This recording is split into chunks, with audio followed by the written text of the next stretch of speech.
Você que confunde I've been, I've never, I've been doing, I have never, I had. Agora eu vou começar a descomplicar isso aí, desvendar esse mistério na sua cabeça. Muitas pessoas por aí na internet complicam tudo, ainda mais quando é gringo ensinando inglês, porque acha que só porque é gringo é professor. Gringo não significa professor, então às vezes está fazendo você sofrer e você nem sabe. Mas através da assimilação e da comparação com a sua realidade, primeiro vamos falar disso aqui, ó. Present Perfect, Simple Past. O Present Perfect pensa que é só o nome dele. A gente que fala a língua portuguesa como primeira língua, só o nome é present, mas imagina ele como passado. Isso aí, passado. Ele é igual esse cara aqui, ó, Simple Past.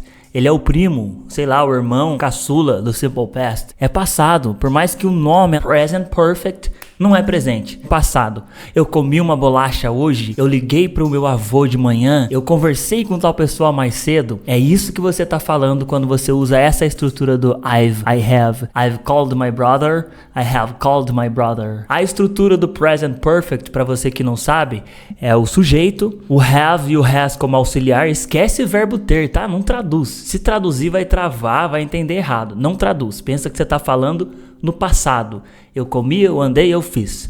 Sujeito, have ou has, se for he, she, it. E o verbo na terceira coluna lá dos verbos do inglês, sabe? O passado particípio, past participle, o verbo daquele jeito lá. Por exemplo, o verbo go, você não vai pegar o went, você vai pegar o terceiro lá, que é o gone. O verbo do, você não vai pegar o did, que é o passado, você vai pegar o terceiro lá, que é o done.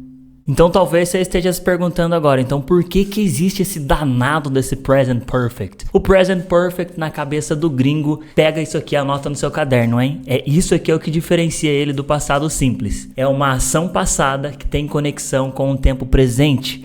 Uma ação passada que tem conexão com a realidade presente. Por exemplo, na frase eu liguei para o meu avô hoje, foi uma ação passada que eu fiz. Acabou, tá lá no passado. Mas tem a ver com a minha realidade, porque ainda não deu meia-noite. Hoje ainda tá acontecendo. Então eu liguei dentro da minha linha do tempo do presente. Então na estrutura fica I have called my grandpa today. Ou I've, que é a contração, I've called my grandpa today. E aí a contração você só vai colocar esse I've.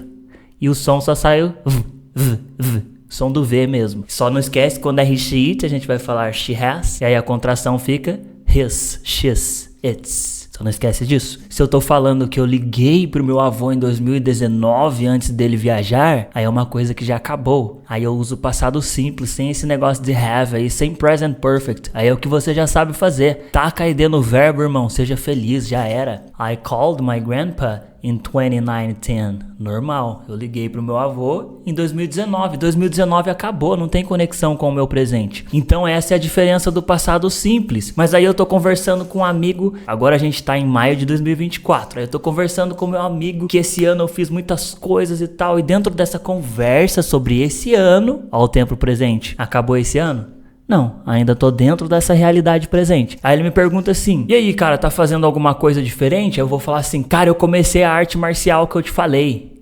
Em inglês, na cabeça do gringo, é uma ação passada, mas que tem conexão com a realidade dele. Provavelmente ele falaria I've started a martial art. Ou I have started a martial art, man, do you believe it? I've started that martial art, I told you. Sacou a ideia? Mas vamos lá agora para você anotar as características de quando realmente você vai usar a estrutura do Present Perfect. Primeiro de tudo, pensa que essa é a regra geral, a que manda. Uma ação passada que tem conexão com o present, mas uma mensagem passada com tempo indeterminado. Ela participou de uma reunião. Sei lá, só tô falando que uma moça já participou de uma reunião, sem tempo determinado. She has joined a meeting. She has joined a meeting. Sei lá, ela participou de uma reunião. É uma ação aleatória no passado que eu peguei aqui na minha mente. Essa é a ideia. E quando é a estrutura do você já, eu nunca, você já tal coisa, perguntando se a pessoa já fez algo no passado. E aí eu tô falando, não, eu nunca fiz tal coisa. Ou eu já fiz tal coisa, eu não fiz tal coisa ainda. No inglês a gente vai usar o present perfect pra falar desse jeito no passado. O já daí na pergunta você vai usar o ever. Você já viajou para a Europa? Have you ever traveled to Europe? Have you ever traveled to to Europe? E para responder eu já fiz tal coisa, aí eu vou falar already, o já na estrutura positiva, falando que sim, already. Respondendo a pergunta então, I have already gone to Europe. I've already gone to Europe. Mas isso eu quero falar que eu nunca fiz isso. Eu vou afirmar. No português você fala assim, eu nunca fui pra tal lugar. Eu nunca. Tá errado, não precisa negar. É só falar eu nunca, afirmando. Traduz sem medo, que quando você traduz, você decora mais rápido e você vai saber logo o que traduz e não traduz. O que é só do inglês e o que é só do português. Então, pra falar eu nunca, I have never gone to Europe. A Mary nunca dirigiu um carro. Mary has never driven a car. John nunca caminhou na praia. John has never walked on the beach. Eles nunca praticaram tênis. They've never practiced tennis. E para falar que a pessoa não fez algo, a negativa você vai colocar o auxiliar, que não tem nada a ver com o verbo ter. O have vira haven't e o has vira hasn't. E o ainda você encaixa ele lá no finalzinho. Então vai ficar assim. Eu não fui pra Europa ainda. I haven't gone to Europe yet. A Mary não caminhou na praia ainda. Mary hasn't walked on the beach yet. O John não dirigiu um carro ainda. John hasn't driven a car yet. John hasn't driven a car yet. No inglês falado, você come o T, ó. Hasn't. John hasn't driven a car. Driving a car. John hasn't driven a car yet. Have you ever slept without shower? Pela lógica, quando que você usa o passado simples? Quando a ação já ficou lá no passado, acabou no passado, não tem nada a ver com o seu tempo presente. Eu me formei na faculdade em 2021. A gente tá em 2024, acabou, não tem nada a ver com o meu tempo presente. É uma ação que tá lá no passado, acabou, ficou lá no passado, não se conecta com agora, porque eu já me formei lá, acabou a formatura, fui embora. Então, I graduated in 2021. I graduated in 2021. Mas agora se eu quero falar que eu tomei um cafezão hoje com chocolate. Eu tomei um café com chocolate de manhã, ó. Agora tá tarde, tá vendo o solzinho ali? Tarde ainda. Então, na cabeça do gringo, ele fez uma ação que tem a ver com o agora que ele tá vivendo. Não importa se é esse ano, se é essa semana. Não importa se vai colocar isso na frase. Só o contexto já vale. Por exemplo, ele tá conversando sobre o dia ali com um amigo dele. Daí ele fala, e o que você comeu? Ele vai só falar assim, I've eaten chocolate in a breakfast. I've eaten chocolate in my breakfast. Ele não vai falar assim, I've eaten chocolate in my breakfast this morning. Ele pode falar, mas não precisa. Porque o contexto tá entregando ali, ele tá pensando em inglês, tá vendo?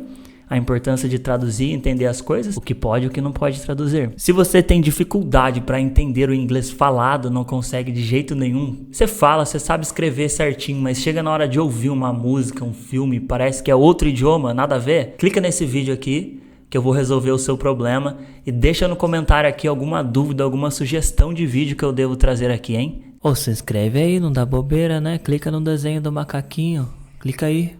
God bless.